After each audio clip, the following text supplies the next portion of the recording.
সৃষ্টির আদিলগ্ন দেবতা এবং অসুররা এক অনন্ত সংগ্রামে রত। না, কোনো যুদ্ধ নয়, তারা সংগ্রাম করছিল অমৃত মন্থনের জন্য। তবেই অমৃত মন্থনের সময় বেরিয়ে আসে এক ভয়াবহ হলাহল বিষ, যে বিষের প্রভাবে চরাচর ধীরে ধীরে নিস্তেজ হয়ে যেতে লাগলো। আর সৃষ্টিকে বাঁচাতে এই সময় পরিত্রাতা হিসাবে আবির্ভূত হন স্বয়ং দেবাদিদেব মহাদেব। তিনি সেই বিষ নিজের কণ্ঠে ধারণ করলেন।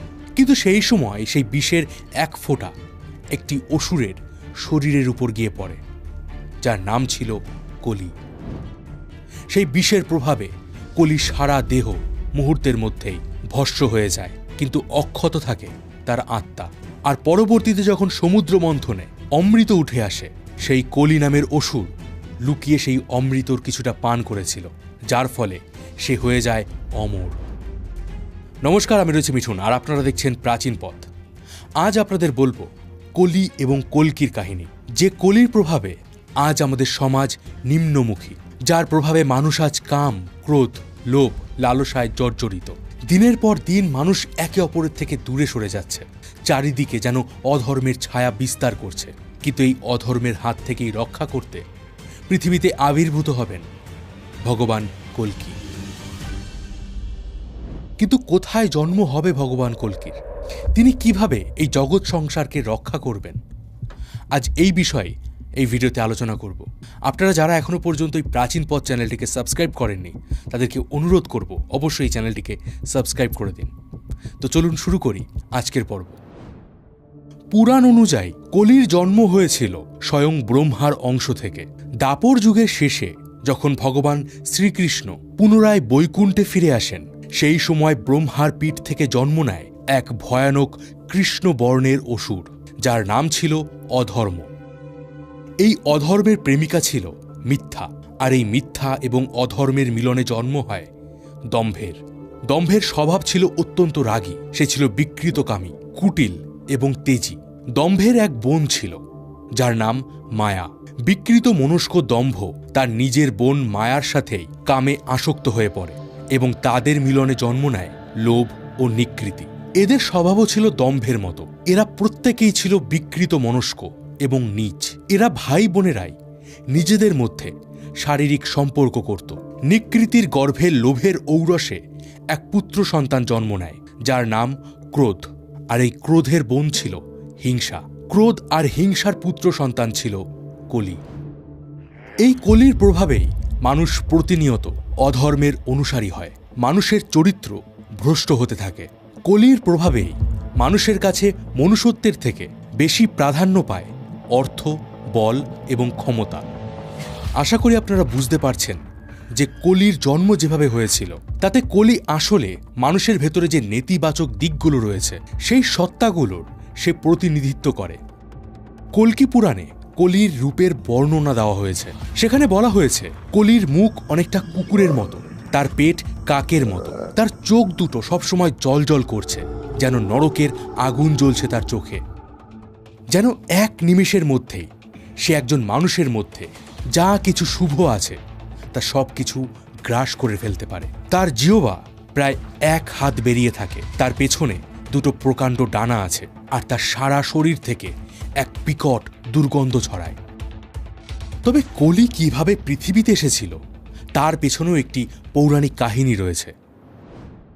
অর্জুনের সন্তান ছিল অভিমন্যু, যে মহাভারতের যুদ্ধে চক্রব্যূহে নৃশংসভাবে দুর্যোধন এবং তার সাথীদের হাতে মারা গিয়েছিল। এই অভিমন্যুর সন্তান পরীক্ষিত। মহাভারতের যুদ্ধের শেষে রাজা পরীক্ষিতের হাত ধরেই শুরু হয় এক নতুন যুগের সূচনা। একদিন রাজা পরীক্ষিত জঙ্গলের পথ দিয়ে যাচ্ছিলেন। সে সময় তিনি লক্ষ্য করলেন এক কদাচিৎরূপী মানুষ রাজবেশে একটি গরু এবং মহিষকে গদা দিয়ে প্রচণ্ড প্রহার করছে। পশুপ্রেমী রাজা পরীক্ষিত সঙ্গে সঙ্গে সেই রাজবেশধারী মানুষটিকে নিরস্ত্র করলেন। আসলে ওই রাজবেশধারী মানুষটি ছিল কলি, আর গরু ও মহিষটি ছিল দেবী বসুন্ধরা ও ধর্ম। কলি গদা দিয়ে মহিষের অর্থাৎ ধর্মের 3টি পা ভেঙে দিয়েছিল। এই 3টি পা ছিল তপস্যা, পরিচ্ছন্নতা ও করুণা। কিন্তু রাজা পরীক্ষিত সঠিক সময় সেখানে উপস্থিত হওয়ার ফলে ধর্মের 4র্থ পা সত্য অক্ষত থেকে যায়। রাজা পরীক্ষিত তৎক্ষণাৎ কলিকে শাস্তি দিতে যান। কিন্তু সুচতুর কলি জানত রাজা পরীক্ষিত একজন দয়ালু রাজা। সে রাজার কাছে প্রাণ ভিক্ষা চায় এবং তার রাজ্যে থাকার জন্য 5টি জায়গা চায়। সে সময় পরীক্ষিত তার রাজ্যের সবথেকে নিকৃষ্ট 5টি জায়গায় কলিকে বসবাসের অনুমতি দেয়। এই 5টি জায়গা হল জুয়ার আসর, মদের আসর, পতিতালয়, কসাইখানা এবং সোনার দোকান। রাজা পরীক্ষিত ভেবেছিলেন এই প্রত্যেকটি জায়গায় অসাধু ব্যক্তিরা যাতায়াত করে, কিন্তু রাজা পরীক্ষিত একটি জিনিস ভুলে গিয়েছিলেন যে তার নিজের মাথায়ও একটা স্বর্ণের মুকুট ছিল। ফলত সেই সোনার মধ্যেও কলি বসবাস করতে পারে, আর রাজার মুকুটে বসেই সে রাজা পরীক্ষিতকে ভুল পথে চালিত করতে থাকে। এভাবেই রাজা পরীক্ষিতের মধ্য দিয়েই ক্রমে পৃথিবীর অধীশ্বর হয়ে ওঠে অধর্মের ধারক কলি। কলির প্রধান শত্রু ছিল ধর্ম। এই ধর্মের অনুচর ছিল ঋতু, প্রসাদ, অভয়, সুখ, প্রীতি, যোগ, স্মৃতি। তার বন্ধু ছিল শ্রদ্ধা, মৈত্রী, দয়া, শান্তি, তুষ্টি, পুষ্টি, ক্রিয়া, উন্নতি, বুদ্ধি, মেধা, তিতিক্ষা। এদের সবাইকে কলি একে একে তার রাজ্য থেকে বিতাড়িত করেছিল। কলির মূল লক্ষ্য এদের সকলকে সম্পূর্ণরূপে বিনাশ করা এবং অধর্মের প্রতিষ্ঠা করা। কিন্তু মহাভারতের যুদ্ধে ভগবান শ্রীকৃষ্ণ বলেছিলেন, যখনই পৃথিবী অধর্মে ঢেকে যাবে, ধর্ম তার কাঠামো হারাবে, ঠিক তখনই অধর্মের হাত থেকে এই সমগ্র জগৎ সংসারকে রক্ষা করতে আবির্ভূত হবেন স্বয়ং ভগবান শ্রীবিষ্ণু। আর এবারেও অধর্মী কলির হাত থেকে এই জগৎ সংসারকে রক্ষা করতে ভগবান বিষ্ণু তার 10ম অবতার কল্কি রূপে জন্ম নেবেন এই ধরাধামে। এবার একটা প্রশ্ন আপনাদের মাথায় নিশ্চয়ই আসতে পারে, ব্রহ্মা, বিষ্ণু, মহেশ্বর এই ত্রিদেবতা থাকা সত্ত্বেও কেন ভগবান বিষ্ণু বারবার নিজেই অবতার রূপে পৃথিবীতে আসেন? কেন ব্রহ্মা বা মহেশ্বর পৃথিবীতে অবতার রূপে আসেন না? চলুন সেই বিষয়ে আপনাদেরকে বলি। অসুররা একবার দেবতাদের হাত থেকে পালিয়ে ঋষি ভৃগুর আশ্রমে আশ্রয় নিয়েছিল। সে সময় ঋষি ভৃগু ও শুক্রাচার্য উভয়ই আশ্রমে উপস্থিত ছিলেন। এদিকে দেবরাজ ইন্দ্র অসুরদের খুঁজতে খুঁজতে এসে হাজির হন ঋষি ভৃগুর আশ্রমে। নিরুপায় হয়ে অসুররা ঋষি ভৃগুর স্ত্রী কাব্যমাতার শরণাপন্ন হয়। পরম দয়ালু কাব্যমাতার কাছে দেব এবং অসুরদের মধ্যে কোনো ভেদাভেদ ছিল না। তিনি অসুরদের আশ্রয় দেন। এই দিকে ক্রোধান্বিত দেবতারা ভগবান বিষ্ণুর কাছে নালিশ জানায়। বিষ্ণু তখন তার সুদর্শন চক্রের সাহায্যে সেই অসুরদের হত্যা করেন, কিন্তু ভুলবশত ঋষি ভৃগুর স্ত্রী কাব্যমাতাও তাতে প্রাণ হারান। স্ত্রীকে হারানোর ব্যথায় কাতর ঋষি ভৃগু বিষ্ণুকে অভিশাপ দেন, প্রতিবার তাকে এই ধরাধামে জন্ম নিতে হবে এবং বারবার স্বজন হারানোর বেদনা অনুভব করতে হবে। এবার আপনাদের ভগবান বিষ্ণুর 10ম অবতার কল্কির বিষয়ে জানাব। বৈশাখ মাসের শুক্লপক্ষের দ্বাদশ তিথি অন্ধকার রাতের আকাশের বুক চিরে দেখা দিল রেবতী নক্ষত্র। পৃথিবী তার ভয়াল রূপ ধারণ করল।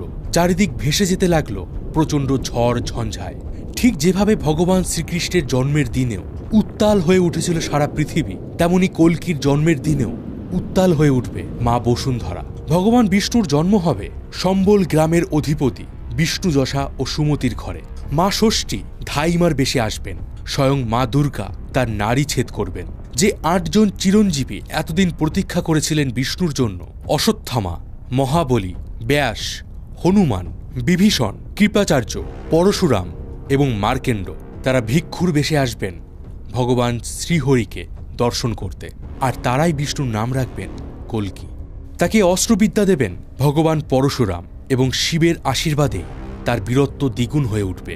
এদিকে বিষ্ণু যখন পৃথিবীতে জন্ম নেবেন, তখন লক্ষ্মীকেও তো আবির্ভূত হতে হবে তার প্রিয়া রূপে। কল্কির বাহন হবে অশ্ব, যার নাম দেবদত্ত। এই দেবদত্তের পিঠে চড়েই তলোয়ার হাতে অধর্মের বিরুদ্ধে কল্কি লড়াই করবেন ধর্ম প্রতিষ্ঠার জন্য। কল্কি পুরাণ মতে কলিযুগ স্থায়িত্ব হবে 4,32,000 বছর। তবে অনেকেই মনে করেন কল্কি এ যুগে কোনো ব্যক্তি বিশেষ নন। কল্কি হলেন আমাদের মানবিক চেতনা। তিনি অশুভর হাত থেকে পৃথিবীকে রক্ষা করতে নানান রূপে অবতীর্ণ হন। আদতে আমাদের নিজেদের মনেই কল্কির বাস, শুধু আমাদের তাকে খুঁজতে হবে। কলির অন্ধকার আমাদের মনে কল্কির চেতনাকে লুকিয়ে রাখে আর মনে বিভিন্ন কুচিন্তার জন্ম দেয়। যার প্রভাবে আজ সারা বিশ্ব উত্তাল। যুদ্ধ, হানাহানি, দাঙ্গা, মারপিট, মহিলাদের প্রতি অত্যাচার, এই সবই কলির প্রভাব। এই কলি আমাদের মনের এক কালিমা, যা ধীরে ধীরে আমাদের মনকে বিপথে, অধর্মের দিকে চালিত করে। তাই আপনাদের সকলকে অনুরোধ করব, আপনার নিজের মনের ভেতরে কল্কিকে জাগ্রত করুন এবং নিজের মনে ধর্মকে প্রতিষ্ঠা করুন। আজকের ভিডিওটি কেমন লাগলো কমেন্ট বক্সে অবশ্যই জানাবেন। কলকাতার একটি বিখ্যাত মন্দির কালীঘাট, যেখানে পুজো দিতে আসতেন স্বয়ং নেতাজি, যে মন্দিরের সাথে আমাদের বাংলার বহু ইতিহাস জড়িয়ে রয়েছে। সেই মন্দিরের বিষয়ে আরও জানতে এই ভিডিওটা দেখুন। দেখা হবে পরের ভিডিওতে। ততদিন ভালো থাকবেন, সুস্থ থাকবেন। আর আমি ছিলাম মিঠুন আপনাদের সাথে।